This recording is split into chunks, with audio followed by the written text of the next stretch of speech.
All right, good morning. And so it's Mother's Day, so if you are a mother or you put mothering love and energy into the universe, if you would please stand and let us acknowledge you and love you. Hey, mothers! Happy Mother's Day! And so, the science of mind teaches us that because we are all spiritual beings, spirit that you are has existed before you got here. It continues on after you leave this earthly life. This is true for each of our mothers, whether they've passed through the veil or not. And so Emma Curtis Hopkins, who is one of our teachers, Ernest was her last private student. So we like to think that Ernest got the very best of her. She said, if I were asked how to get my healing power going, I would say praise everyone and everything. And so I believe it's really, really important that we continue to pray for people even once they have passed through the veil. It's not like their work is done. That their soul continues to evolve. And so, but people say, well, I don't know how to do that. I don't know how to pray for somebody who's gone on. And so this is applicable whether they're here on this dimension on earth with us or they've moved into the next dimension. And so what we like to do is I would say, I praise my mother. Say that. I raise my mother. In the name of love. All together. I praise my mother, I raise my mother in the name of love. Again, I praise my mother, I raise my mother in the name of love. Really nice, sweet way to give a little bit of your spiritual attention to them, So where they can be here, just, maybe not with you physically today. They might be someplace else, or they might be someplace else. And it's all applicable. Ernest Holmes teaches us that the soul is on a journey. The journey is back to the Father's house, and everybody makes it. And man, doesn't it look like some souls have a really interesting journey?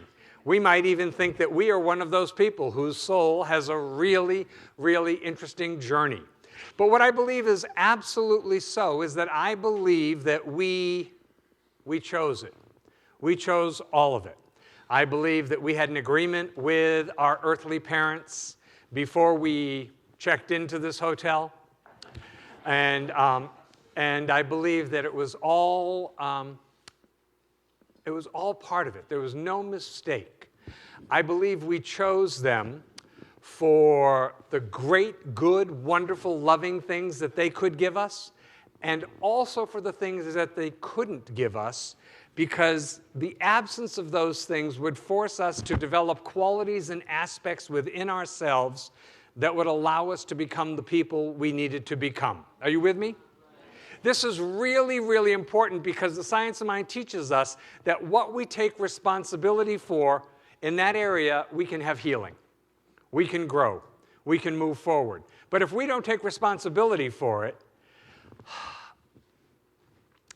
we'll always feel like it's been done to us. We will always be at the effect of. And the downside of that is that all of this infinite divine potential that exists within us never gets fully accessed.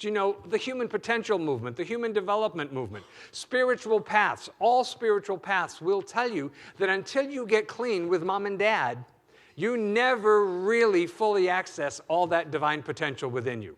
Until you get healed with that. And I know so many people who are so stuck as if it was done to them. Now, nobody here, I'm certain, but people we know. People we know, rather than be able to say, you know what, on some level, I chose it because it was for my good. And I really believe this with all my heart and soul, that God intends to use all of it for our good if we will allow it. If we will allow it to happen. So people always say, well, why would I choose such and such? Why would I choose this? Why would I choose that? And then they always want to go off into fantasy things. Why would people choose? No, just talk about you. Don't talk about other people. Let's just talk about you. It's all about you. This should please some of us incredibly. So I was just back east visiting my mother and being a good son for Mother's Day. And so one night we went down to visit my brother and stay at his house. And so my brother wanted to make us dinner. So this was great. And we had a great dinner together. And my mother, we sat around the kitchen for hours talking, and my mother went upstairs to bed. And my brother and I stayed up for hours talking. And we were just having a great time, just visiting and talking and reminiscing. He'd been working out of the country for the last few years, so we haven't seen each other much. And it was amazing how we could remember specific days, specific events, who the players were, and we remembered it completely differently. completely differently. You know, that it's like, wait a minute, we were doing so good. You're sure it was November 25th? Yes, it was November 25th. Was it 1969? It was absolutely 1969. The following people were there. Yes, these people were there. And then it all just went downhill from there. We remembered it completely differently. Now, you know, there's a thing in A Course in Miracles, a piece in A Course in Miracles, where it talks about things that you remember didn't even happen the way you think they happened. That they didn't. That things happened. You know, there's the way you think they happen, there's the way somebody else saw them happen, there's something in the middle, and then there's actually what happened, really happened, you know? Because, you know, this is the thing that is so amazing to me, is that my brother and sister and I will talk about these things, and we all see them so completely differently. And it really baffles, and it has always baffled my parents. My mother would say, I don't understand. I swear, I fed them all the same thing. They all got the exact same number of Christmas presents, birthday presents. We tried to treat them all, you know, equally and yet each special in their own way. I don't understand how could they be. I mean, I think my sister is one of the nicest, kindest people in the world, and sometimes I swear she was raised by wolves. I just don't understand. She has, you know, because it's what our mind does with it. This is the thing, what our mind does with what happened. It's not so much what happened. You know, so it was the tradition back when that, you know, on Saturday mornings we all had chores to do. Did you do that growing up? That we had chores on Saturday morning. And part of my sister's chores was that she had to iron 6 shirts for my dad. So my dad had a clean shirt for every day, every work day of the week, and 6 handkerchiefs.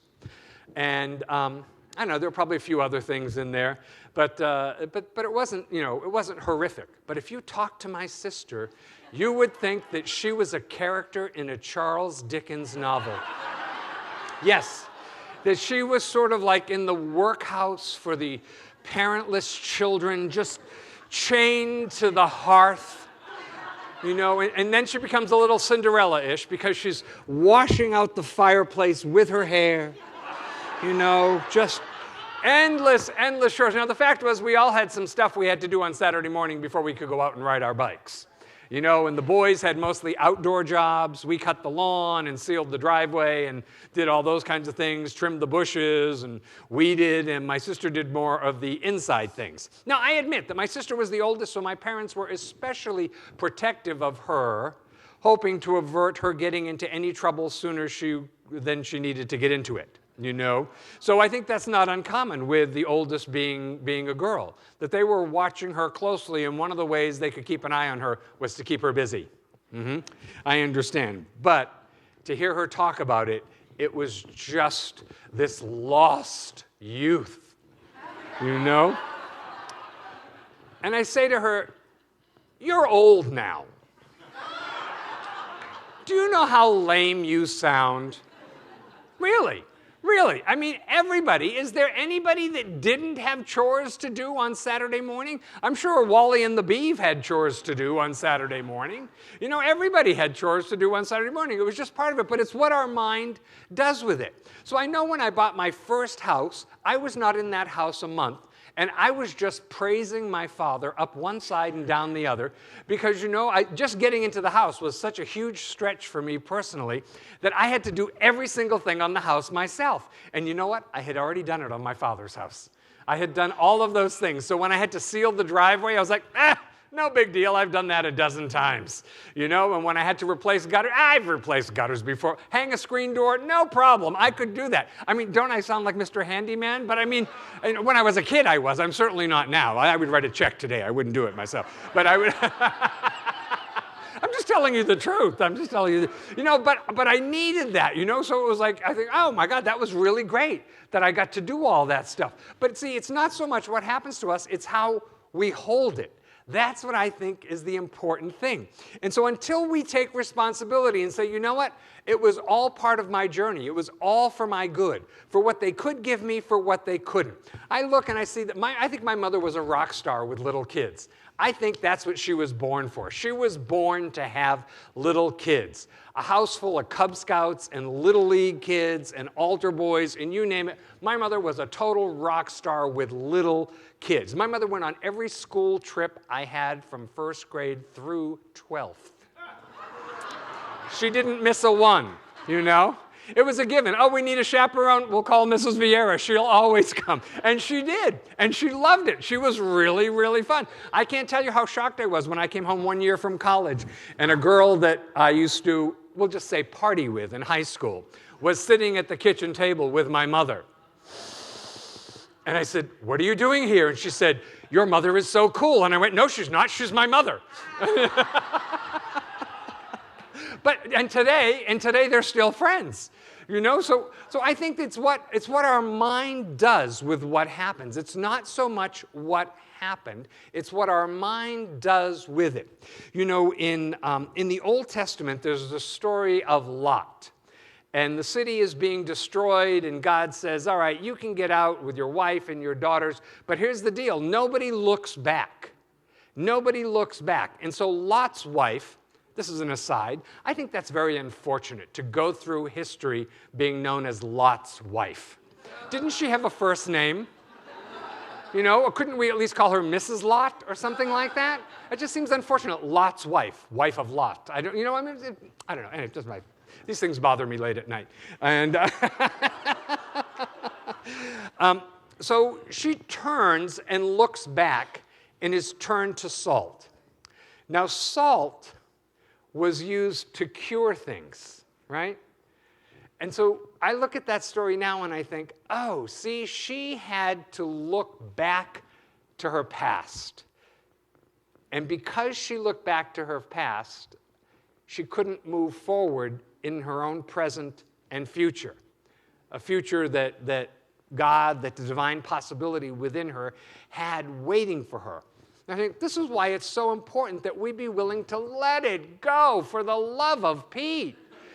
Just let it go so you can move forward. I think we pick them for what they can give us and for what they can't, because that's like the perfect soil for us to grow in to become who we are today. And again, it's like it doesn't happen without us taking responsibility for all of it, without our saying, you know what, on some level I chose it. And I know people get stopped with that, but why would I choose something that was so horrible or so difficult? And it's like, welcome to school. Welcome to Earth. This is somebody, just the other day, yesterday, I did a service for a woman who'd raised her children in this church long before I got here. And the boys were saying that one of the things she used to say to them all the time, and I think this was fantastic, is that she would say, did you forget to choose? Did you forget to choose? Because she was showing them that they were in a co-creative relationship with God all the time. And so if something wasn't to their liking, she would say, well, did you forget to choose? Did you forget that you were a part of making this happen? That you had input into this?